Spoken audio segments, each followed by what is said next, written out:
ಆರಂಭ ಮಾಡಿಕೊಳ್ಳೋಣ. ದೇವರಿಂದಾಗುವ ಆ ನೀತಿಯು ಯಾವುದೆಂದರೆ, ಯೇಸು ಕ್ರಿಸ್ತನನ್ನು ನಂಬುವುದರಿಂದಲೇ. ನಂಬುವವರೆಲ್ಲರಿಗೆ ದೊರಕುವಂಥದ್ದು ಹೆಚ್ಚು ಕಡಿಮೆ ಏನೂ ಇಲ್ಲ. ಎಲ್ಲರೂ ಪಾಪ ಮಾಡಿ ದೇವರ ಮಹಿಮೆಯನ್ನು ಹೊಂದದೆ ಹೋಗಿದ್ದಾರೆ. ಅವರು ನೀತಿವಂತರೆಂದು ನಿರ್ಣಯ ಹೊಂದುವುದು ದೇವರ ಉಚಿತಾರ್ಥವಾದ ಕೃಪೆಯಿಂದಲೇ. ನಮ್ಮ ಆರಂಭವು ತಂದೆ, ಮಗ, ಪರಿಶುದ್ಧಾತ್ಮನಾಗಿರುವ ತ್ರಯೇಕ ದೇವರ ನಾಮದಲ್ಲಿ ಉಂಟಾಗಲಿ. ಆಮೆನ್. ಈ ಬೆಳಗಿನ ಜಾವದ ಆರಾಧನೆಯನ್ನು ಆರಂಭಿಸುವ ಹಾಗೆ ಹಾಡುವಂಥ ಸಂಗೀತಗಳಲ್ಲಿ 8ನೇ ಸಂಗೀತವನ್ನ 1 ಮತ್ತು 2 ಚರಣಗಳನ್ನು ಹಾಡಿಕೊಳ್ಳೋಣ. ಸಂಗೀತ 8, 1 ಮತ್ತು 2 ಚರಣಗಳು. ನಾವೆಲ್ಲ ಕೂಡಿ ಹಾಡುವ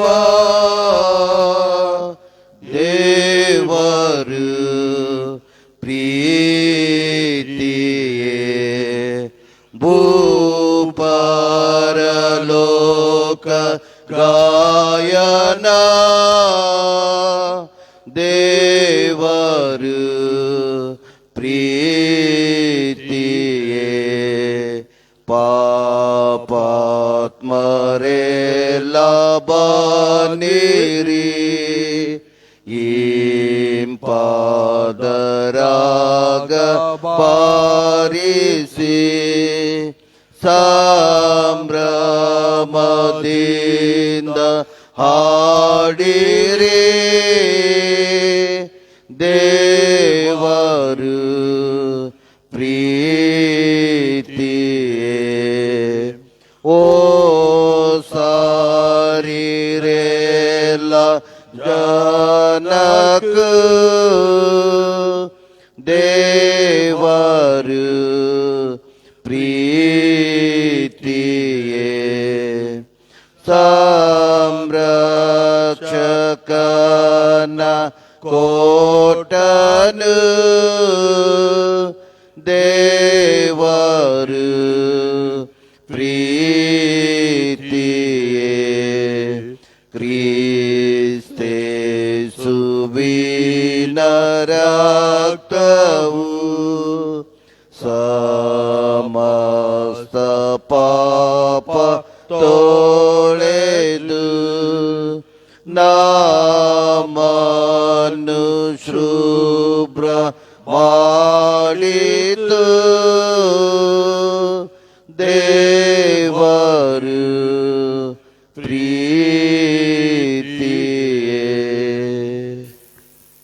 ಪ್ರಾರ್ಥನೆ ಮಾಡಿಕೊಳ್ಳೋಣ. ಆಕಾಶವನ್ನು ಸಿಂಹಾಸನವನ್ನಾಗಿ, ಭೂಮಿಯನ್ನು ಅದರಲ್ಲಿರುವ ಸಮಸ್ತವನ್ನು ಪಾದಪೀಠವನ್ನಾಗಿ ಮಾಡಿಕೊಂಡಿರುವ ನಮ್ಮ ಸ್ವರ್ಗೀಯ ತಂದೆಯಾದ ದೇವರೇ, ಸ್ತೋತ್ರ ಪಾಕರ್ತನೆ. ಈ ಉದಯ ಕಾಲದಲ್ಲಿ ನಿನಗೆ ಕೋಟಿ ಕೋಟಿ ಸ್ತೋತ್ರ ಪಾಕರ್ತನೆ. ತಂದೆಯಾದ ದೇವರೇ, ರಾತ್ರಿ ಬರುವಂಥ ಎಲ್ಲ ಕೇಡುಗಂಡಾಂತರಗಳಿಂದ ನಮ್ಮನ್ನು ತಪ್ಪಿಸಿ ಕಾಯ್ದು ಕಾಪಾಡಿ ಅಪಾಕರ್ತನೆ ಜೀವಬಾಧರ ಪಟ್ಟಿಗೆ ಹೊಸ ದಿನವನ್ನು ಒದಗಿಸಿಕೊಟ್ಟು ಅದಕ್ಕಾಗಿ ಸ್ತೋತ್ರ ಕರ್ತನೆ. ತಂದೆಯಾದ ದೇವರೇ, ಈ ಉದಯ ಕಾಲದಲ್ಲಿ ಕರ್ತನೆ ನಿನ್ನನ್ನು ಆರಾಧಿಸುವಂತೆ, ನಿನ್ನನ್ನು ಕೊಂಡಾಡ್ಲಿಕ್ಕಾಗುವಂತೆ ಈ ಸಮಯವನ್ನು ಕೊಟ್ಟು ಅದಕ್ಕಾಗಿ ಸ್ತೋತ್ರ ಕರ್ತನೆ. ಸ್ತುತಿ ಸ್ತೋತ್ರಗಳನ್ನು ನೀನು ಹೊಂದಲು ಯೋಗ್ಯನಾದಂಥ ದೇವರಾಗಿದ್ದಿ, ಅದಕ್ಕಾಗಿ ನಿನಗೆ ಸ್ತೋತ್ರ ಪಾಕರ್ತನೆ. ತಂದೆಯಾದ ದೇವರೇ, ನಿನಗೆ ವಂದನೆ ಪಾಕರ್ತನೆ.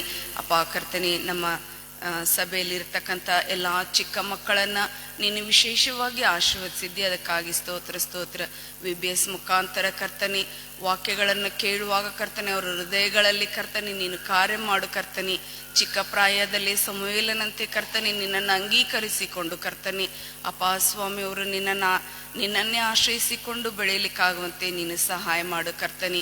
VBS ನಡೆಸಲು ಬಂದಂಥ ಡೈರೆಕ್ಟರನ್ನ ಕರ್ತನೆ ಅವರೊಟ್ಟಿಗೆ ಬಂದಂಥವರನ್ನು ನಿನ್ನ ಕೈಗೆ ಒಪ್ಪಿಸಿ ಕೊಡ್ತಾ ಇದ್ದೇನೆ ಕರ್ತನೆ. ಅವರನ್ನು ಕರ್ತನೆ ನೀನು ಆಶೀರ್ವದಿಸು ಕರ್ತನೆ. ಅವರ ಆರೋಗ್ಯವನ್ನು ಹೆಚ್ಚಾದ ಜ್ಞಾನವನ್ನು ಕೊಡು ಎಂಬುದಾಗಿ ನಿನ್ನಲ್ಲಿ ಬೇಡಿಕೊಳ್ತಾ ಇದ್ದೇನೆ ಕರ್ತನೆ.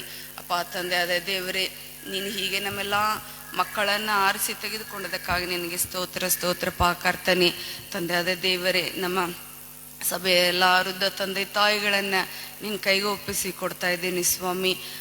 ಮುಪ್ಪಿನಲ್ಲಿ ನಾನೇ ಆಶ್ರಯ ದುರ್ಗವು ಎಂಬುದಾಗಿ ನೀನು ಹೇಳಿರುವ ಪ್ರಕಾರ ಅಪ್ಪ ಕರ್ತನೆ ಅವ್ರಿಗೆ ನೀನೇ ಆಶ್ರಯ ದುರ್ಗವಾಗಿದ್ದುಕೊಂಡು ಕರ್ತನೆ ಅಪ್ಪ ಅವರ ಎಲುಬುಗಳಿಗೆ ನೀನು ಸಾರವಾಗಿದ್ದುಕೊಂಡು ನೀನೇ ಆಶ್ರಯಗಿರಿಯಾಗಿದ್ದೆ, ಅದಕ್ಕಾಗಿ ನಿನಗೆ ಸ್ತೋತ್ರ. ಅವ್ರನ್ನ ನೀನು ಆಶೀರ್ವದಿಸು ಸ್ವಾಮಿ. ತಂದೆ ಆದ ದೇವರೇ, ನಮ್ಮೆಲ್ಲ ಸಭೆಯ ಯೌವನ ಮಕ್ಕಳನ್ನ ಕರ್ತನೆ ನೀನು ಆಶೀರ್ವದಿಸು ಸ್ವಾಮಿ. ಶದ್ರಕ್ ಮಿಶಕ್ ಅಬೇದ್ನೆಗೋಗಳನ್ನ ಹೇಗೆ ನೀನು ಉಪಯೋಗಿಸಿಕೊಂಡೆಯೋ ಕರ್ತನೆ, ನಮ್ಮೆಲ್ಲ ಯೌವನ ಮಕ್ಕಳನ್ನು ನೀನು ಹೀಗೆ ಉಪಯೋಗಿಸಿಕೊ ಎಂಬುದಾಗಿ ನಿನ್ನಲ್ಲಿ ಬೇಡಿಕೊಳ್ತಾ ಇದ್ದೇನೆ ಕರ್ತನೆ. ಅಪ್ಪ, ಎಷ್ಟೋ ಮಕ್ಕಳು ಕರ್ತನೆ ಅಪ್ಪ ಯೌವನ ಪ್ರಾಯದಲ್ಲಿ ಕರ್ತನೆ ನಿನ್ನನ್ನು ತೊರೆದು ಹೋಗಿದ್ದಾರೆ ಅಂತೆಲ್ಲ ಆ ಮಕ್ಕಳನ್ನು ಕರ್ತನೆ ನಿನ್ನ ಸಮ್ಮುಖದಲ್ಲಿ ಸ್ವಾಮಿ ಜ್ಞಾಪಿಸಿಕೊಳ್ತಾ ಇದ್ದೀನಿ ಕರ್ತನೆ. ತಂದೆ ಆದ ದೇವರೇ, ಅವರನ್ನು ಕರ್ತನೆ ನಿನ್ನ ಆತ್ಮದಿಂದ ಸೆಳೆದುಕೋ ಕರ್ತನೆ ಸ್ವಾಮಿ. ಹೌದು ಸ್ವಾಮಿ, ನಿನಗೆ ಸ್ತೋತ್ರ ಪಾ ಕರ್ತನೆ. ತಂದೆ ಆದ ದೇವರೇ, ನಮ್ಮ ಸಭೆಯನ್ನು ನಡೆಸುವಂಥ ಸಭಾ ಪಾಲಕರನ್ನ, ಸಭಾ ಸಮಿತಿಯವರೆಲ್ಲರನ್ನ ನೀನು ಆಶೀರ್ವದಿಸು ಸ್ವಾಮಿ. ಅಪ್ಪ ಯೇಸುವೆ, ನಮ್ಮ ಈ ಒಂದು ಬಿಸಿಲಿನ ತಾಪದಿಂದ ಎಷ್ಟೋ ಜನರು ಕರ್ತನೆ ಅನಾರೋಗ್ಯಕ್ಕೆ ಒಳಗಾಗ್ತಾ ಇದ್ದಾರೆ. ಅಪ್ಪ, ಈ ಒಂದು ವಾತಾವರಣವನ್ನು ನೀನು ಹತೋಟಿಗೆ ತೆಗೆದುಕೋ ಎಂಬುದಾಗಿ ನಿನ್ನಲ್ಲಿ ಬೇಡ್ಕೊಳ್ತಾ ಇದ್ದೇನೆ ಕರ್ತನೆ. ತಂದೆ ಆದ ದೇವರೇ, ನಿನಗೆ ಸ್ತೋತ್ರ ಪಾ ಕರ್ತನೆ. ವಾಕ್ಯ ಸಂದೇಶವನ್ನು ಹೊತ್ತು ತಂದಂಥ ಸೇವಕಿಯನ್ನು ನೀನು ಕರ್ತನೆ 100ರಷ್ಟು ಉಪಯೋಗಿಸ್ಕೊ ಎಂಬುದಾಗಿ ಬೇಡಿಕೊಳ್ತಾ ಇದ್ದೇನೆ. ಪರಲೋಕದ ಜ್ಞಾನ ಗೂಢಾರ್ಥಗಳನ್ನು ಭಾಗವಾಗಿ ತಿಳಿಸ್ಲಿಕ್ಕಾಗುವಂತೆ ಅವರನ್ನು ನೀನು ಉಪಯೋಗಿಸ್ಕೊ ಎಂಬುದಾಗಿ ನಿನ್ನಲ್ಲಿ ಬೇಡಿಕೊಳ್ತಾ ಇದ್ದೇನೆ ಕರ್ತನೆ. ನಿನಗೆ ಸ್ತೋತ್ರ. ಈ ಪ್ರಾರ್ಥನೆಯನ್ನು ನಮ್ಮ ಒಡೆಯನು ಕಾರ್ಯಕರ್ತನಾಗಿರುವ ಯೇಸುವಿನ ನಾಮದಲ್ಲಿ ಬೇಡಿ ಹೊಂದಿದ್ದೇನೆ ತಂದೆ, ಆಮೆನ್. ಆರಾಧನೆಯನ್ನು ಮುಂದುವರಿಸುವ ಹಾಗೆ ಹಾಡುವಂಥ ಸ್ತುತಿ ಗೀತೆಯಲ್ಲಿ 145ನೇ ಹಾಡನ್ನು ಹಾಡಿಕೊಳ್ಳೋಣ. ರಕ್ತಕೋಟೆಯಲ್ಲಿ ಒಳಗೆ ನಾ ಬಂದಿರುವೆ. ಕೋಟೆಯೊಳಗೆ ನಾನು ಬಂದಿರುವೆ, ನನಗೇನು ಭಯವಿಲ್ಲ. ಯಾವ ಕೇಡು ಬಳಿ ಬಾರದು. ರಕ್ತಕೋಟೆಯೊಳಗೆ ನಾನು ಬಂದಿರುವೆ, ನನಗೇನು ಭಯವಿಲ್ಲ. ಯಾವ ಕೇಡು ಬಳಿ ಬಾರದು. ಯಾವ ಕೇಡು ಬಳಿ ಬಾರದು. ಯೇಸುವಿನ ರಕ್ತ ನನ್ನ ಮೇಲಿರಲು ಸೈತಾನ ಬಳಿ ಬಾರದು.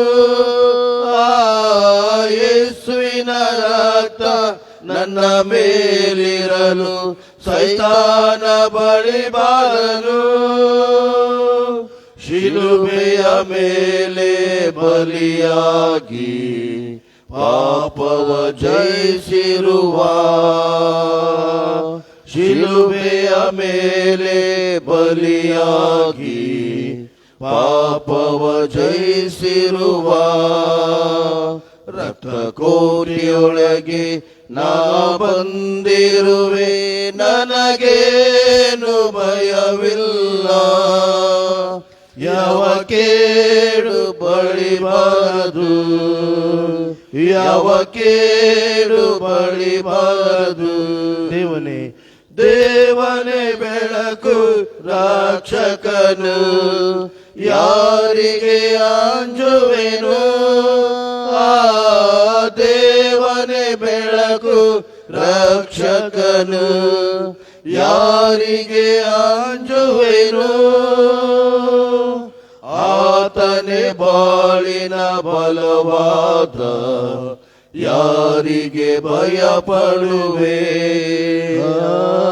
ಆತನೇ ಬಾಳಿನ ಬಲವಾದ, ಯಾರಿಗೆ ಭಯಪಡುವೆ. ರಕ್ತಕೋಟೆಯೊಳಗೆ ನಾ ಬಂದಿರುವೆ, ನನಗೇನು ಭಯವಿಲ್ಲ. ಯಾವ ಕೇಡು ಬಳಿ ಬಾರದು. ಯಾವ ಕೇಡು ಬಳಿ ಬಾರದು. ತಾಯಿಯು ಮಗುವನ್ನು ಮರೆತಾರು, ಮರೆಯದ ನನ್ನ ಕರ್ತನೇ. ತಾಯಿಯು ಮಗುವನ್ನು ಮರೆತಾರು, ಮರೆಯದ ನನ್ನ ಕರ್ತನೇ. ಗುರುಬನಂತೆ ನನ್ನ ನಡೆಸುವ, ಅಭಿಷೇಕ ಮಾಡಿರುವ. ಕುರುಬನಂತೆ ನನ್ನ ನಡೆಸುವ, ಅಭಿಷೇಕ ಮಾಡಿರುವ. ರಕ್ತಕೋಟೆಯೊಳಗೆ ನಾ ಬಂದಿರುವೆ, ನನಗೇನು ಅಪಾಯವಿಲ್ಲ, ಯಾವ ಕೇಡು ಬಳಿಬಾರದು, ಯಾವ ಕೇಡು ಬಳಿಬಾರದು, ಯಾವ ಕೇಡು ಬಳಿಬಾರದು. ವಾಕ್ಯ ಸಂದೇಶವನ್ನು ಕೇಳೋ ಪೂರ್ವದಲ್ಲಿ ಇನ್ನೊಂದು ಹಾಡನ್ನು ಹಾಡಿಕೊಳ್ಳೋಣ. ಮಹಿಮಾ ಗೀತೆಯಲ್ಲಿ 148ನೇ ಹಾಡನ್ನು ಹಾಡಿಕೊಳ್ಳೋಣ. ಈ ದಿನದ ಪ್ರತಿಯೊಂದು ಕ್ಷಣವೂ ನಿನ್ನ ನೆನಪಲೆ ಕಳೆಯಬೇಕು. ಈ ದಿನದ ಪ್ರತಿಯೊಂದು ಕ್ಷಣವೂ ನಿನ್ನ ನೆನಪಲೆ ಕಳೆಯಬೇಕು. ನನ್ನ ಬಾಯ ಮಾತು ಎಲ್ಲ ನೊಂದ ಮನವನ್ನು ಸಂತೈಸಬೇಕು. ನನ್ನ ಬಾಯ ಮಾತು ಎಲ್ಲ ನೊಂದ ಮನವನ್ನು ಸಂತೈಸಬೇಕು. ಆರಾಧನೆ ಆರಾಧನೆ ಆರಾಧನೆ ಆರಾಧನೆ ಆರಾಧನೆ ಆರಾಧನೆ ಆರಾಧನೆ ಆರಾಧನೆ ಪ್ರಿಯ ಯೇಸು ರಾಜನಿಗೆ, ಪವಿತ್ರಾತ್ಮ ದೇವರಿಗೆ. ಪ್ರಿಯ ಯೇಸು ರಾಜನಿಗೆ, ಪವಿತ್ರಾತ್ಮ ದೇವರಿಗೆ. ನಿನ್ನಾಸೆ ಬಯಕೆಯಲ್ಲ ನನ್ನ ಹೃದಯದ ಮಿಳಿತವಾಗಲಿ. ನಿನ್ನಾಸೆ ಬಯಕೆಯಲ್ಲ ನನ್ನ ಹೃದಯದ ಮಿಳಿತವಾಗಲಿ. ನನ್ನ ಜೀವಕಾಲವೆಲ್ಲ ಜಪವೀರನೆಂದಿರಲಿ.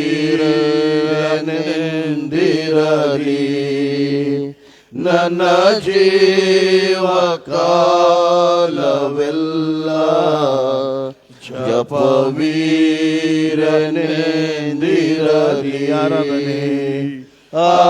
ಆರಾಧನೆ ಆರಾಧನೆ ಆರಾಧನೆ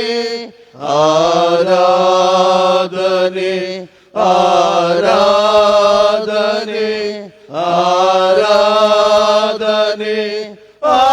ಆರಾಧನೆ ಆರಾಧನೆ ಆರಾಧನೆ ಪ್ರಿಯ ಯೇಸು ರಾಜನಿಗೆ, ಪವಿತ್ರಾತ್ಮ ದೇವನಿಗೆ. ಪ್ರಿಯ ಯೇಸು ರಾಜನಿಗೆ, ಪವಿತ್ರಾತ್ಮ ದೇವರಿಗೆ. ಪ್ರಾರ್ಥನೆ ಮಾಡೋಣ. ಪರಿಶುದ್ಧನು ಪರಿಶುದ್ಧನು ಪರಿಶುದ್ಧನು ಆಗಿರುವಂತಹ, ಪರಿಶುದ್ಧ ಸ್ಥಾನದಲ್ಲಿ ವಾಸ ಮಾಡಿರುವಂತಹ ನಮ್ಮ ಸ್ವರ್ಗೀಯ ತಂದೆಯಾದ ದೇವ, ಈ ಉದಯ ಜಾವದಲ್ಲಿ ನಮ್ಮನ್ನು ಜೀವಿತರ ಪಟ್ಟಿಯಲ್ಲಿಟ್ಟು ನಿನ್ನ ಪಾದ ಸನ್ನಿಧಿಯಲ್ಲಿ ನಿನ್ನನ್ನು ಸ್ತುತಿಸಿ ಕೊಂಡಾಡಲು, ನಿನ್ನ ವಾಕ್ಯ ಧ್ಯಾನಿಸಲು ನಿನ್ನ ಆಲಯಕ್ಕೆ ನಮ್ಮನ್ನು ಕರೆತಂದಿದ್ದೀಯಪ್ಪ. ಅದಕ್ಕಾಗಿ ನಿಮಗೆ ಕೃತಜ್ಞತೆಯನ್ನು ಸಲ್ಲಿಸುತ್ತೇನಪ್ಪ. ಅಪ್ಪ ತಂದೆಯೇ, ನನ್ನ ಬಾಯಿ ಮಾತುಗಳು, ನಮ್ಮೆಲ್ಲರ ಹೃದಯದ ಧ್ಯಾನವು ನಿಮಗೆ ಮಾತ್ರ ಸಮರ್ಪಕವಾಗಿರಲಿ ತಂದೆಯೇ. ಆಮೇನ್. ಈ ಉದಯ ಜಾವದಲ್ಲಿ ನಾವು ಧ್ಯಾನಿಸುವಂತಹ ದೇವರ ವಾಕ್ಯದ ಭಾಗವು ಲೂಕನು ಬರೆದ ಸುವಾರ್ತೆ 11ನೇ ಅಧ್ಯಾಯ 34ನೇ ವಚನ. ಲೂಕನ ಬರೆದ ಸುವಾರ್ತೆ 11ನೇ ಅಧ್ಯಾಯ 34ನೇ ವಚನದಲ್ಲಿ ಬರೆದಿರುವ ವೇದವಾಕ್ಯವನ್ನು ಆಲಿಸೋಣ. ನಿನ್ನ ಕಣ್ಣು ದೇಹಕ್ಕೆ ದೀಪವಾಗಿದೆ. ನಿನ್ನ ಕಣ್ಣು ನೆಟ್ಟಗಿರುವಾಗ ಅದರಂತೆ ನಿನ್ನ ದೇಹವೆಲ್ಲ ಬೆಳಕಾಗಿರುವುದು. ಅದು ಕೆಟ್ಟದ್ದಾಗಿರುವಾಗ ಅದರಂತೆ ನಿನ್ನ ದೇಹವು ಕತ್ತಲಾಗಿರುವುದು. ಇನ್ನೊಮ್ಮೆ ಓದುತ್ತೇನೆ. ನಿನ್ನ ಕಣ್ಣು ದೇಹಕ್ಕೆ ದೀಪವಾಗಿದೆ. ನಿನ್ನ ಕಣ್ಣು ನೆಟ್ಟಗಿರುವಾಗ ಅದರಂತೆ ನಿನ್ನ ದೇಹವೆಲ್ಲ ಬೆಳಕಾಗಿರುವುದು. ಅದು ಕೆಟ್ಟದ್ದಾಗಿರುವಾಗ ಅದರಂತೆ ನಿನ್ನ ದೇಹವು ಕತ್ತಲಾಗಿರುವುದು ಎಂಬುದೇ ಈ ವಾಕ್ಯ ಭಾಗದ ಮೇಲೆ ನಮ್ಮ ಧ್ಯಾನದ ಮುಖ್ಯ ಪ್ರಸ್ತಾಪ ಪವಿತ್ರತೆಯ ಜೀವಿತ. ಪವಿತ್ರತೆಯ ಜೀವಿತ. ಪ್ರಿಯ ದೇವಜನರೇ, ನಾವು ಓದಿದ ಈ ವಾಕ್ಯ ಭಾಗದಲ್ಲಿ ನಾವು 2 ಅಂಶಗಳನ್ನು ನೋಡುವವರಾಗಿದ್ದೇವೆ. ಮೊದಲನೇದಾಗಿ ನಾವು ನೋಡುವಾಗ ಕತ್ತಲೆಯ ಜೀವಿತ, ಎರಡನೆಯದು ಬೆಳಕಿನ ಜೀವಿತ. ಕತ್ತಲೆಯ ಜೀವಿತ ಅದು ಪಾಪಮಯವಾದ ಜೀವಿತವಾಗಿದೆ. ಬೆಳಕಿನ ಜೀವಿತ ಅದು ನಿತ್ಯತ್ವದ ಜೀವಿತ, ಕರ್ತನ ಸನ್ನಿಧಾನದಲ್ಲಿ ಜೀವಿಸುವಂತಹ ಜೀವಿತವಾಗಿದೆ. ಕಣ್ಣು ದೇಹಕ್ಕೆ ಪ್ರಾಮುಖ್ಯವಾದ ಒಂದು ಅಂಗ. ಕಣ್ಣು ದೇಹಕ್ಕೆ ದೀಪ ಎಂಬುದಾಗಿ ನಾವು ವಾಕ್ಯ ಭಾಗದಲ್ಲಿ ಓದಿದೆವು. ಕತ್ತಲೆಯ ಜೀವಿತ ವಾಕ್ಯ ಭಾಗದಲ್ಲಿ ನಾವು ನೋಡುತ್ತೇವೆ. ನಿನ್ನ ಕಣ್ಣು ನೆಟ್ಟಗಿರುವಾಗ ಅದರಂತೆ ನಿನ್ನ ದೇಹವೆಲ್ಲ ಬೆಳಕಾಗಿರುವುದು. ಅದು ಕೆಟ್ಟದ್ದಾಗಿರುವಾಗ ಅದರಂತೆ ನಿನ್ನ ದೇಹವು ಕತ್ತಲಾಗಿರುವುದು ಎಂಬುದಾಗಿ ನೋಡುವರಾಗಿದ್ದೇವೆ. ಕಣ್ಣು ದೇಹಕ್ಕೆ ಎಷ್ಟು ಪ್ರಾಮುಖ್ಯವೋ ಅಷ್ಟೇ ಗಂಡಾಂತರವೂ ಆಗಿದೆ. ನೋಡುವಂತಹ ಕಣ್ಣಿನ ದೃಷ್ಟಿ ಅದು ಕೆಟ್ಟದ್ದಾಗಿದ್ದರೆ ನಮ್ಮ ದೇಹವನ್ನೆಲ್ಲ ಅದು ನಾಶಪಡಿಸುವಂಥದ್ದಾಗಿದೆ. ನಮ್ಮ ಜೀವಿತವನ್ನು ಅದು ನಾಶಪಡಿಸುವಂಥದ್ದಾಗಿದೆ. ಒಂದು ದೃಷ್ಟಾಂತ ಹೀಗಿದೆ. ರಾಜು ಮತ್ತು ವಿಜಯ್ ಇಬ್ಬರು ಆತ್ಮೀಯ ಸ್ನೇಹಿತರು. ಆತ್ಮೀಯ ಸ್ನೇಹಿತರಾದಂತಹ ರಾಜು ವಿಜಯನ ಬಳಿ ಒಂದು ಉತ್ತಮವಾದಂತಹ ಪೆನ್ನು, ಬೆಲೆ ಬಾಳುವಂತಹ ಪೆನ್ನು ವಿಜಯನ ಬಳಿ ಇತ್ತು. ರಾಜುವಿಗೆ ಆ ವಿಜಯನ ಬಳಿಯಲ್ಲಿರುವಂತಹ ಪೆನ್ನು ತೆಗೆದುಕೊಳ್ಳಬೇಕೆನ್ನುವಂತಹ ದುರಾಸೆ ಅವನಲ್ಲಿ ಹುಟ್ಟಿತು. ಹೇಗಾದರೂ ಮಾಡಿ ಅದನ್ನು ನಾನು ಕದ್ದು ತೆಗೆದುಕೊಳ್ಳಬೇಕೆನ್ನುವಂತಹ ಆಸೆ ಅವನಿಗೆ ಹುಟ್ಟಿದಾಗ ಆತನು ಯಾವ ರೀತಿಯ ಕದಿಬೇಕೆನ್ನುವಂತ ಆಲೋಚನೆ ಮಾಡಿ ಒಂದು ದಿವಸ ವಿಜಯನ ಬಳಿ ಇದ್ದಂತಹ ಪೆನ್ನನ್ನು ಕದಿಯುತ್ತಾನೆ. ಆ ಪೆನ್ನನ್ನು ಕದ್ದ ಮೇಲೆ ವಿಜಯನ ಸ್ನೇಹ ಬಿಡುತ್ತಾನೆ. ರಾಜು ಓದಿನಲ್ಲಿ ಆಸಕ್ತಿ ಇಲ್ಲ, ಮನಸ್ಸಿಗೆ ಸಮಾಧಾನ, ಶಾಂತಿ, ನೆಮ್ಮದಿ ಇಲ್ಲ. ಒಂದು ಚಿಕ್ಕ ಪೆನ್ನು ಆತನ ಜೀವಿತವನ್ನು ನಾಶ ಮಾಡುತ್ತಾ ಇದೆ. ಅವನಿಗೆ ಭಯ ಪ್ರಾರಂಭವಾಗುತ್ತದೆ. ಅವನಲ್ಲಿ ಪಾಪ ಎನ್ನುವಂತಹ ಭಯ ಅವನಲ್ಲಿ ಆವರಿಸಿ ಅವನ ದೇಹವನ್ನು ನಾಶ ಮಾಡಿತು. ಓದಿನಲ್ಲಿ ಆಸಕ್ತಿ ಇಲ್ಲ. ಒಂದು ಪೆನ್ನು. ಆತ್ಮೀಯ ಸ್ನೇಹಿತರು ರಾಜು ವಿಜಯನ ಬಳಿಗೆ ಹೋಗಿ ನನಗೆ ಇದು ಬಹಳ ಇಷ್ಟವಾಗಿದೆ ಎಂಬುದು ಹೇಳಿದರೆ ವಿಜಯ್ ಕೊಟ್ಟು ಬಿಡ್ತಿದ್ದನು. ಆದರೆ ಕದ್ದ ನಂತರ ರಾಜು ತನ್ನ ಜೀವಿತದಲ್ಲಿ ಸಮಾಧಾನವನ್ನು ಕಳೆದುಕೊಂಡನು, ನೆಮ್ಮದಿಯನ್ನು ಕಳೆದುಕೊಂಡನು, ವಿಜಯನ ಸ್ನೇಹ ಬಿಟ್ಟನು. ಓದಿನಲ್ಲಿ ಆಸಕ್ತಿ ಇಲ್ಲ, ತನ್ನ ಜೀವಿತವನ್ನು ನಾಶಪಡಿಸಿಕೊಂಡನು. ಪ್ರಿಯ ದೇವ ಜನರೇ, ಆದಾಮ ಹವ್ವಳರ ಜೀವಿತವನ್ನು ನಾವು ಗಮನಿಸುವಾಗ ಆದಾಮ ಹವ್ವಳರು ದೇವರು ಏದೆನ್ ತೋಟದಲ್ಲಿ ಅವರನ್ನು ಸುಖವಾಗಿ ಇಟ್ಟಿದ್ದನು. ತೋಟದ ಮಧ್ಯದಲ್ಲಿರುವಂತಹ ಒಳ್ಳೆಯದರ ಕೆಟ್ಟದ್ದರ ಅರುಹನ್ನು ಹುಟ್ಟಿಸುವಂತಹ ಮರದ ಹಣ್ಣನ್ನು ತಿನ್ನಬಾರದು ಎಂಬುದಾಗಿ ದೇವರು ಆದಾಮ ಹವ್ವಳರಿಗೆ ಆಜ್ಞೆ ವಿಧಿಸಿದ್ದನು. ನಾವು ನೋಡ್ತಾ ಇದ್ದೇವೆ ದೇವರ ಆಜ್ಞೆಯನ್ನು ಅವರು ಮೀರಿ ಆದಿಕಾಂಡ 3ನೇ ಅಧ್ಯಾಯ 6ನೇ ವಚನದಲ್ಲಿ ನಾವು ನೋಡ್ತಾ ಇದ್ದೇವೆ. ಹವ್ವಳ ಬಳಿಗೆ ಬಂದು ನಯವಾದ ಮಾತುಗಳಿಂದ ಸೈತಾನನು ಹವ್ವಳನ್ನು ವಂಚಿಸ್ತಾ ಇದ್ದಾನೆ. ಹವ್ವಳು ಆ ಮರದ ಹಣ್ಣನ್ನು ನೋಡಿದ ಕ್ಷಣ ಆಕೆಗೆ ತಿನ್ನುವುದಕ್ಕೆ ಆಸೆ ಆಗ್ತಾ ಇದೆ. ಉತ್ತಮವಾಗಿ ನೋಡುವುದಕ್ಕೆ ಅದು ರಮ್ಯವಾಗಿ ಕಾಣಿಸ್ತದೆ. ಆಕೆ ಕಣ್ಣಿಗೆ ಅದು ಜ್ಞಾನೋದಯಕ್ಕೆ ಅದು ಬಹಳ ಸುಂದರವಾಗಿ ಕಾಣುವಾಗ ಆಕೆ ಏನು ಮಾಡ್ತಾ ಇದ್ದಾಳೆ, ಆ ಸುಂದರವಾಗಿ ಕಾಣುವಂತಹ ಜ್ಞಾನೋದಕ್ಕೆ ಅಪೇಕ್ಷಿಸತಕ್ಕದ್ದಾದಂತಹ ಹಣ್ಣನ್ನು ಆಕೆ ತೆಗೆದುಕೊಂಡು ತಿಂದು ಬಿಡ್ತಾ ಇದ್ದಾಳೆ. ದೇವರ ಆಜ್ಞೆಯನ್ನು ಮೀರ್ತಾ ಇದ್ದಾಳೆ. ನಂತರ ತನ್ನ ಗಂಡನಿಗೂ ಕೊಡ್ತಾ ಇದ್ದಾಳೆ. ಗಂಡನು ಸಹಿತ ಆ ಹಣ್ಣನ್ನು ತಿಂತಾ ಇದ್ದಾನೆ. ಈಗ ನಾವು ನೋಡ್ತಾ ಇದ್ದೇವೆ ಅವರ ಜೀವಿತದಲ್ಲಿ ಪಾಪವು ಅವರ ಜೀವಿತದಲ್ಲಿ ಬರುವಾಗ ಅವರಿಗೆ ಭಯ ಪ್ರಾರಂಭವಾಗ್ತದೆ. ಆಗ ಅವರು ದೇವರಿಗೆ ಭಯ ಪಡುವಂತ ಪ್ರತಿ ದಿವಸ ದೇವರು ಆದಾಮ ಹವ್ವಳರ ಸಂಗಡ ಸಾಯಂಕಾಲದ ಸಮಯದಲ್ಲಿ ಪ್ರತಿ ದಿವಸ ಬರ್ತಾ ಇದ್ದರು. ಈಗ ಅವರು ಯಾವಾಗಲೂ ಭಯ ಪಡ್ತಾ ಇರಲಿಲ್ಲ ದೇವರ ಬಳಿಗೆ ಬರಲಿಕ್ಕೆ. ಈಗ ಭಯ ಪ್ರಾರಂಭವಾಗ್ತದೆ. ಮರದ ಹಿಂದೆ ಅಡಗಿಕೊಳ್ತಾ ಇದ್ದಾರೆ ದೇವರ ಸ್ವರವನ್ನು ಕೇಳಿ. ಯಾಕಂದರೆ ದೇವರ ಆಜ್ಞೆಯನ್ನು ಮೀರಿದ್ದರಿಂದ. ಪ್ರಿಯ ದೇವ ಜನರೇ, ಈಗ ಅವರ ದೇಹದ ಮೇಲೆ ಬಟ್ಟೆ ಇಲ್ಲ ಅನ್ನುವಂತ ಅರಿವು ಅವರಿಗೀಗ ಆಗುತ್ತಾ ಇದೆ. ಆದರೆ ಈಗ ಮೊದಲು ಅವರಿಗಿರ್ಲಿಲ್ಲ. ಮಗುವಿನ ಮನಸ್ಸನ್ನು ದೇವರು ಆದಾಮ ಹವ್ವಳರಿಗೆ ಕೊಟ್ಟಿದ್ದನು. ಅವರು ಮಗುವಿಗೆ ಇರುವಂತಹ ಮನಸ್ಸು, ಈಗ ನಾವು ಎಲ್ಲರ ಮಧ್ಯದಲ್ಲಿ ಮಗು ಕೂತಿರುವಾಗಲೂ ಸಹಿತ ಆ ಮಗುವಿಗೆ ಬಟ್ಟೆ ಇಲ್ಲದಿರುವ ಅರಿವು ಆ ಮಗುವಿಗೆ ಇರುವುದಿಲ್ಲ. ಅಂಥ ಮನಸ್ಸನ್ನು ದೇವರು ಆದಾಮ ಹವ್ವಳರಿಗೆ ಕೊಟ್ಟಿದ್ದನು. ಈಗ ದೇವರ ಆಜ್ಞೆಯನ್ನು ಮೀರಿದಾಗ ಅವರ ಮೈ ಮೇಲೆ ಬಟ್ಟೆ ಇಲ್ಲ ಎನ್ನುವಂತ ಅರಿವು ಮೂಡಿದಾಗ ದೇವರ ಆಜ್ಞೆಯನ್ನು ಮೀರಿದಂತಹ ಅವರಿಗೆ ದೇವರ ಶಾಪವನ್ನು ಕೊಟ್ಟು ಏದೆನ್ ತೋಟದಿಂದ ದೇವರು ಆದಾಮ ಹವ್ವಳರನ್ನು ಹೊರಗೆ ಹಾಕ್ತಾ ಇದ್ದಾನೆ. ಪ್ರಿಯ ದೇವ ಜನರೇ, ದೇವರ ಆಜ್ಞೆಯನ್ನು ಮೀರಿದಂತ ಆದಾಮ ಹವ್ವಳರಿಗೆ ಅವರ ಜೀವಿತದಲ್ಲಿ ಅವರ ಕುಟುಂಬದಲ್ಲಿ ಸೈತಾನನು ಪ್ರವೇಶಿಸ್ತಾ ಇದ್ದಾನೆ. ದೇವರ ಆಶೀರ್ವಾದವನ್ನು ಆದಾಮ ಹವ್ವಳರು ಕಳೆದುಕೊಳ್ತಾ ಇದ್ದಾರೆ. ಪ್ರಿಯ ದೇವ ಜನರೇ, ಸಂಸೋನನ ಜೀವಿತವನ್ನು ನೋಡುವಾಗ ಸಂಸೋನನು ದೆಲೀಲಳಲ್ಲಿ ಆತನು ಮೋಹಿತನಾಗ್ತಾ ಇದ್ದಾನೆ. ಆಗ ಫಿಲಿಷ್ಟಿಯರು ಸಂಸೋನನ ಕಣ್ಣನ್ನು ತೆಗೆಯುತ್ತಾರೆ. ತಂದೆ ತಾಯಿಗಳ ಮಾತನ್ನು ಆತನು ಮೀರಿ ನಡೆಯುವಾಗ ನಾವು ನೋಡ್ತಾ ಇದ್ದೇವೆ, ಸಂಸೋನನು ದೇವರಿಂದ ಆತನು ಪ್ರತಿಷ್ಠಿತನಾಗಿದ್ದರೂ ಕೂಡ ದೇವರ ಮಾತನ್ನು ಮೀರಿ ನಡೆಯುವಾಗ, ತಂದೆ ತಾಯಿಗಳ ಮಾತನ್ನು ಕೇಳದೇ ಇರುವಾಗ ಆತನು ತನ್ನ ಜೀವಿತವನ್ನು ತಾನೇ ನಾಶಪಡಿಸಿಕೊಂಡನು. ವಾಕ್ಯ ಭಾಗದಲ್ಲಿ ನಾವು ನೋಡ್ತಾ ಇದ್ದೇವೆ, ನಿನ್ನ ಕಣ್ಣು ಕೆಟ್ಟದ್ದಾಗಿರುವಾಗ ನಿನ್ನ ದೇಹವೆಲ್ಲ ಅದು ಕತ್ತಲಾಗಿರುವುದು ಎಂಬುದಾಗಿ. ಲೋಟನ ಹೆಂಡತಿಯನ್ನು ನೋಡುವಾಗ ಆಕೆ ದೇವದೂತರು ಹೇಳ್ತಾ ಇದ್ದಾರೆ, ಹಿಂದಿರುಗಿ ಪಟ್ಟಣವನ್ನು ನೋಡಬೇಡದೆಂಬುದಾಗಿ. ಲೋಟನ ಹೆಂಡತಿ ಹಿಂದಿರುಗಿ ನೋಡ್ತಾ ಇದ್ದಾಳೆ. ಆದಿಕಾಂಡ 19ನೇ ಅಧ್ಯಾಯ 26ನೇ ವಚನದಲ್ಲಿ ನಾವು ನೋಡ್ತಾ ಇದ್ದೇವೆ.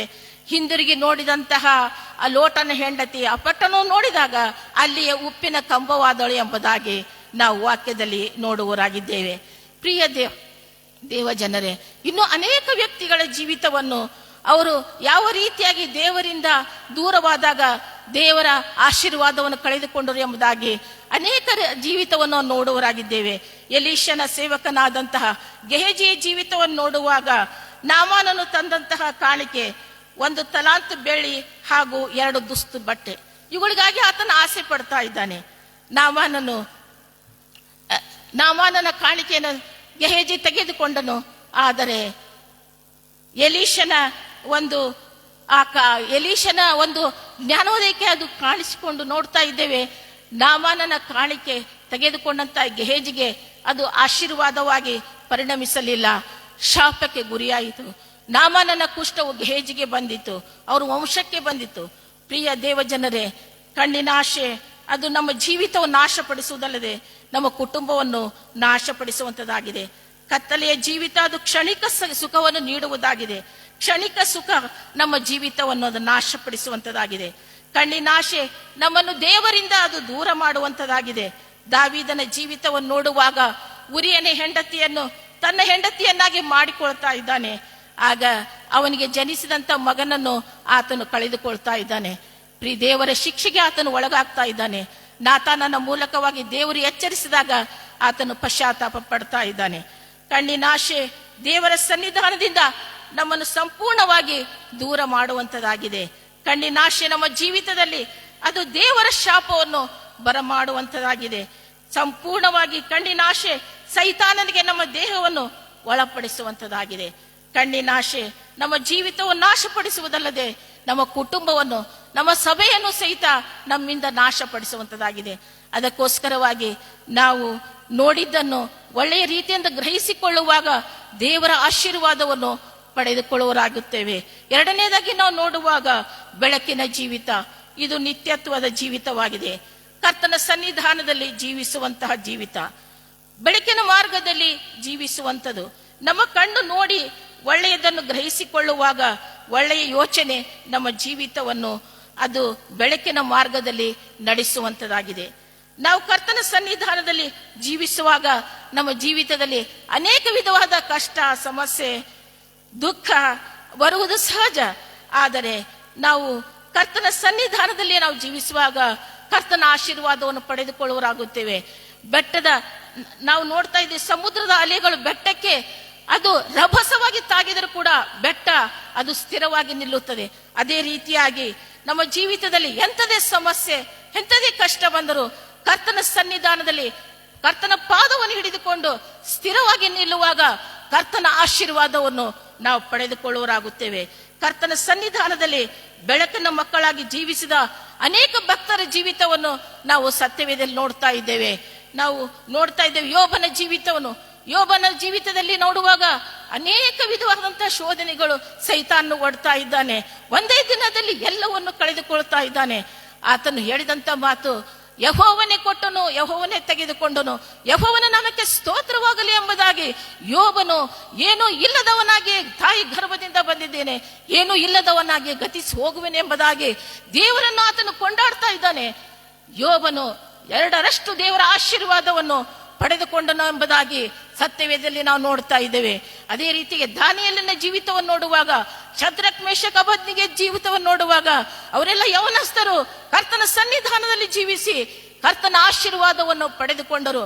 ಪ್ರಿಯ ದೇವಜನರೇ, ಅದೇ ರೀತಿಯಾಗಿ ಯೋಸೇಫನ ಜೀವಿತವನ್ನು ನೋಡುವಾಗ, ಮರಿಯಳರ ಜೀವಿತ ನೋಡುವಾಗ, ರೂತಳ ಜೀವಿತ ನೋಡುವಾಗ, ಎಸ್ತೇರಳ ಜೀವಿತ, ಇವರೆಲ್ಲರೂ ಕರ್ತನ ಸನ್ನಿಧಾನದಲ್ಲಿ ಜೀವಿಸುವಾಗ ಅನೇಕ ಸಮಸ್ಯೆಗಳು ಬಂದವು, ಕಷ್ಟಗಳು ಬಂದವು. ಕರ್ತನ ಸನ್ನಿಧಾನದಲ್ಲಿ ಕರ್ತನ ಪಾದವನ್ನು ಹಿಡಿದುಕೊಂಡು ಅವುಗಳೆಲ್ಲವನ್ನು ಎದುರಿಸುವುದು ಯೇಸು ತಂದೆಯಾದ ದೇವರು ಅವರೊಟ್ಟಿಗಿದ್ದು ಅವರನ್ನು ಮುನ್ನಡೆಸಿದನು. ಪ್ರಿಯ ದೇವಜನರೇ, ಯೇಸು ಸ್ವಾಮಿಯ ಶಿಷ್ಯರು ಅವರನ್ನು ನೋಡುವಾಗ ಅವರು ಕರ್ತನ ಸನ್ನಿಧಾನದಲ್ಲಿ ಜೀವಿಸಿ ಅವರಿಗೆ ಲೋಕದೆಲ್ಲೆಡೆ ಅವರು ಕರ್ತನ ಸುವಾರ್ತೆಯನ್ನು ಸಾರಿ ಕರ್ತನಿಗೆ ರಕ್ತ ಸಾಕ್ಷಿಗಳಾದರು ಎಂಬುದಾಗಿ ನಾವು ನೋಡುವರಾಗಿದ್ದೇವೆ. ನಾವು ಬೆಳಕಾಗಿ ಇತರರಿಗೆ ಪ್ರಜ್ವಲಿಸುವುದು ದೇವರ ಉದ್ದೇಶವಾಗಿದೆ, ದೇವರ ಯೋಜನೆ ಆಗಿದೆ. ನಮ್ಮ ಜೀವಿತವನ್ನು ಕೆಟ್ಟತನಕ್ಕೆ ನಡೆಸಲ್ಪಡುವುದು ಕಣ್ಣು ಎಂಬುದಾಗಿ ವಾಕ್ಯ ಭಾಗದಲ್ಲಿ ನಾವು ಗ್ರಹಿಸಿಕೊಳ್ಳುವರಾಗಿದ್ದೇವೆ. ನಮ್ಮ ಕಣ್ಣು ಅದು ಒಳ್ಳೆಯ ರೀತಿಯಿಂದ, ಅಂದರೆ ಕರ್ತನಿಗೆ ಮೆಚ್ಚುಗೆಯಾದ ರೀತಿಯಲ್ಲಿ ಗ್ರಹಿಸಿಕೊಳ್ಳುವುದಾದರೆ ನಮ್ಮ ದೇಹವು ಅದು ಪವಿತ್ರತೆಯಿಂದ ಕೂಡಿದ್ದಾಗಿರುತ್ತದೆ. ಯೋಸೇಫನು ಒಳ್ಳೆಯ ನಡತೆಯುಳ್ಳವನಾಗಿದ್ದನು. ಯೋಸೇಫನ ಜೀವಿತವನ್ನು ನಾವು ಗಮನಿಸುವಾಗ ಅವನು ಕರ್ತನ ಸನ್ನಿಧಾನದಲ್ಲಿ ಆತನು ಜೀವಿಸುತ್ತಾ ಇದ್ದನು. ಆತನ ದಣಿಯ ಹೆಂಡತಿ ಕೆಟ್ಟತನಕ್ಕೆ ಕರೆಯುವಾಗ ಆತನು ಒಂದು ಸುಂದರವಾದ ಮಾತನ್ನು ಹೇಳ್ತಾ ಇದ್ದಾನೆ. ಆದಿಕಾಂಡ 39ನೇ ಅಧ್ಯಾಯ 9ನೇ ವಚನದ ಕೊನೆಯ ಭಾಗದಲ್ಲಿ ನಾವು ನೋಡ್ತಾ ಇದ್ದೇವೆ, ನಾನು ಇಂತಹ ದುಷ್ಕೃತ್ಯವನ್ನು ನಡೆಸಿ ದೇವರಿಗೆ ವಿರೋಧವಾಗಿ ಹೇಗೆ ಪಾಪ ಮಾಡಲಿ ಎಂಬುದಾಗಿ ತನ್ನ ದಣಿಯ ಹೆಂಡತಿಗೆ ಯೋಸೇಫನು ಉತ್ತರ ಕೊಡ್ತಾ ಇದ್ದಾನೆ. ಪ್ರಿಯ ದೇವಜನರೇ, ಕೆಟ್ಟದ್ದನ್ನು ಮಾಡದಿದ್ದರೂ ಕೂಡ ಯೋಸೇಫನನ್ನು ಸೆರೆಮನೆಗೆ ಹಾಕ್ತಾ ಇದ್ದಾರೆ. ಸೆರೆಮನೆಯಲ್ಲಿಯೂ ಸಹಿತ ಯೋಸೇಫನು ದೇವರಿಗೆ ನಂಬಿಗಸ್ತನಾಗಿ ದೇವರ ಸನ್ನಿಧಾನದಲ್ಲಿ ಜೀವಿಸುತ್ತಾ ಇರುವಾಗ ದೇವರ ಆಶೀರ್ವಾದಕ್ಕೆ ಪಾತ್ರನಾಗಿ ಸೆರೆಮನೆಯಿಂದ ಅರಮನೆಗೆ ಬರ್ತಾ ಇದ್ದಾನೆ. ಅರಸನಿಗೆ ಬೀಳುವಂತ ಕನಸಿನ ಅರ್ಥವನ್ನು ದೇವರು ಆ ವರವನ್ನು ಕೊಟ್ಟಿದ್ದರಿಂದ ಯೋಸೇಫನಿಗೆ ಸೆರೆಮನೆಯಿಂದ ಅರಮನೆಗೆ ಒಯ್ಯಲ್ಪಟ್ಟನು. ಐಗುಪ್ತ ದೇಶದ ಸರ್ವಾಧಿಕಾರಿಯಾದನು ಎಂಬುದಾಗಿ ವಾಕ್ಯದಲ್ಲಿ ನಾವು ಓದುವರಾಗಿದ್ದೇವೆ. ಯೇಸು ಸ್ವಾಮಿ 40 ದಿವಸ ಅಡವಿಯಲ್ಲಿ ಇದ್ದಾಗ ಹಗಲಿರುಳು ಆತನು ಉಪವಾಸ ಇದ್ದ ತರುವಾಯ ಹಸಿವಾಗ್ತಾ ಇದೆ. ಸೈತಾನಿಗೆ ಬರ್ತಾ ಇದ್ದಾನೆ. ನಾವು ನೋಡ್ತಾ ಇದ್ದೇವೆ, ಸೈತಾನನನ್ನು ಯೇಸು ಸ್ವಾಮಿ ಜಯಿಸ್ತಾ ಇದ್ದಾನೆ. ಸೈತಾನನನ್ನು ಯೇಸು ಸ್ವಾಮಿ, ಪವಿತ್ರನಾದಂತ ಯೇಸು ಸ್ವಾಮಿಯನ್ನೇ ಸೈತಾನನ್ನು ಬಿಡಲಿಲ್ಲ.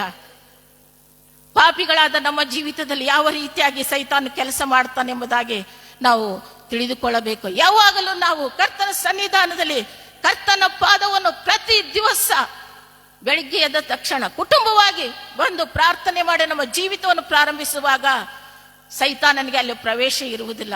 ಯೇಸು ಸ್ವಾಮಿ ಈ ಲೋಕದಲ್ಲಿರುವಾಗ ಯಾವ ರೀತಿಯಾಗಿ ನಾವು ಈ ಲೋಕದಲ್ಲಿ ಜಯಿಸಬೇಕು ಎಂಬುದಾಗಿ ಮಾದರಿಯನ್ನು ಯೇಸು ಸ್ವಾಮಿ ನಮಗೆ ತೋರಿಸಿಕೊಟ್ಟಿದ್ದಾನೆ.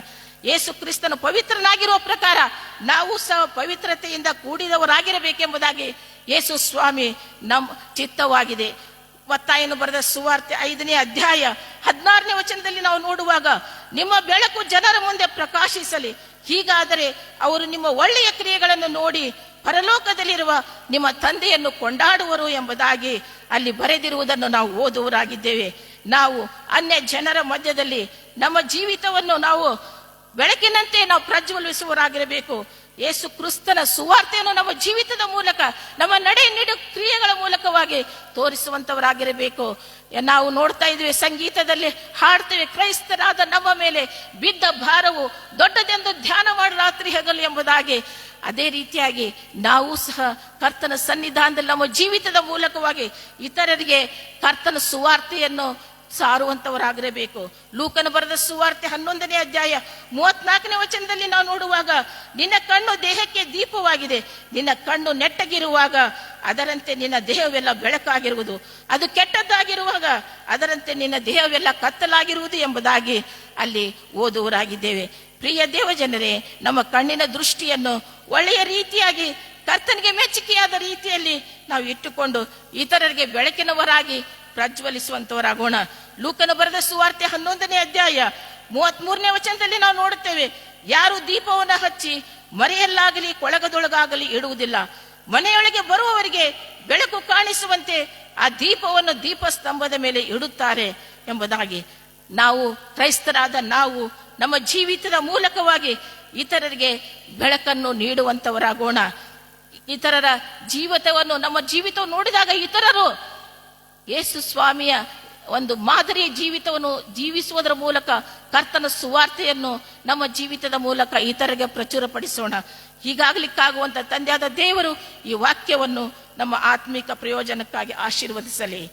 ಆಮೇನ್. ಪ್ರಾರ್ಥನೆ ಮಾಡೋಣ.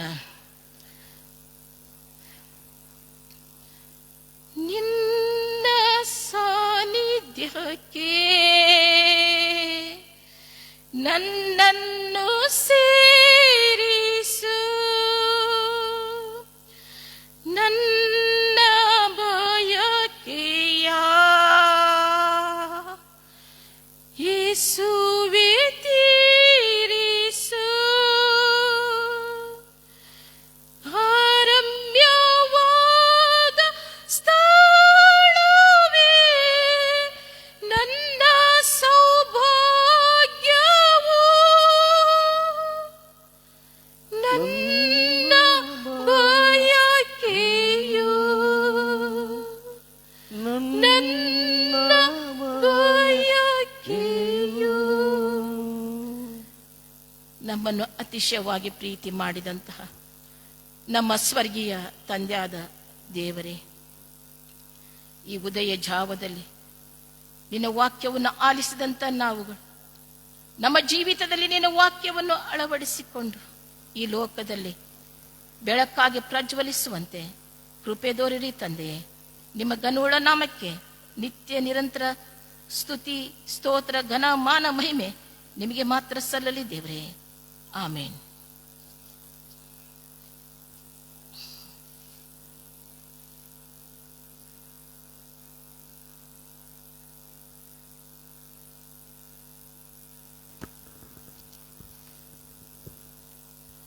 ಹಾಡುವಂಥ ಸಂಗೀತಗಳಲ್ಲಿ 293ನೇ ಸಂಗೀತ 1 ಹಾಗೂ 3ನೇ ಚರಣಗಳನ್ನು ಹಾಡಿಕೊಳ್ಳೋಣ.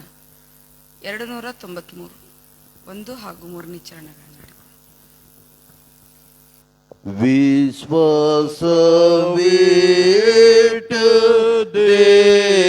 ದೇವರಲ್ಲಿ ಆತಗೆ ಒಪ್ಪಿಸು, ನೀನನ್ನು ಎಲ್ಲ ಕಷ್ಟದಲ್ಲಿ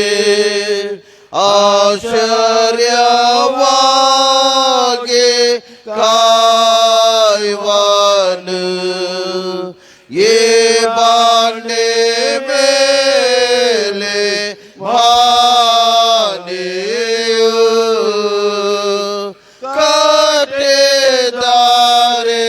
ಕಟ್ಟಿದಾರೆಂದು ಬೀಳದು,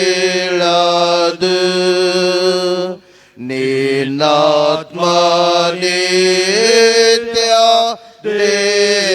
ದೇವರ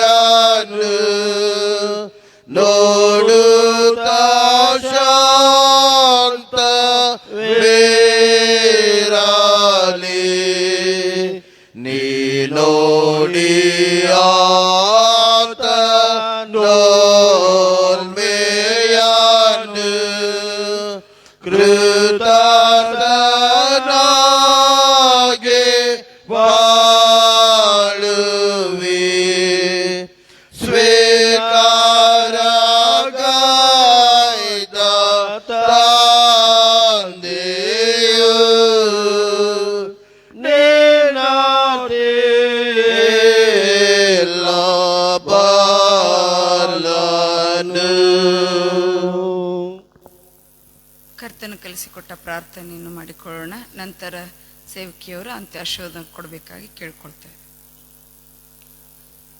ಪರಲೋಕದಲ್ಲಿ ನಮ್ಮ ತಂದೆ, ಶುದ್ಧ ನೆಲೆಸಲ್ಪಡಲಿ, ನಿನ್ನ ರಾಜ್ಯವು ಬರಲಿ, ನಿನ್ನ ಇಷ್ಟವು ಪರಲೋಕದಲ್ಲಿ ನೆರವೇರುವ ಪ್ರಕಾರ ಭೂಲೋಕದಲ್ಲಿಯೂ ನೆರವೇರಲಿ. ನಮ್ಮ ಅನುದಿನದ ಆಹಾರವನ್ನು ಇವತ್ತು ನಮಗೆ ಪಾಲಿಸು. ನಮಗೆ ತಪ್ಪು ಮಾಡಿದವರನ್ನು ನಾವು ಕ್ಷಮಿಸುವಂತೆ ನಮ್ಮ ತಪ್ಪುಗಳನ್ನು ಕ್ಷಮಿಸು. ನಮ್ಮನ್ನು ಶೋಧನೆಗೆ ಸೇರಿಸದೆ ಕೇಳಿದ ನಮ್ಮ ಸತ್ತು. ಯಾಕಂದರೆ ರಾಜ್ಯವು ಬಲವು ಮಹಿಮೆಯು ಸದಾಕಾಲ ನಿನಗೆ. ಆಮೆನ್.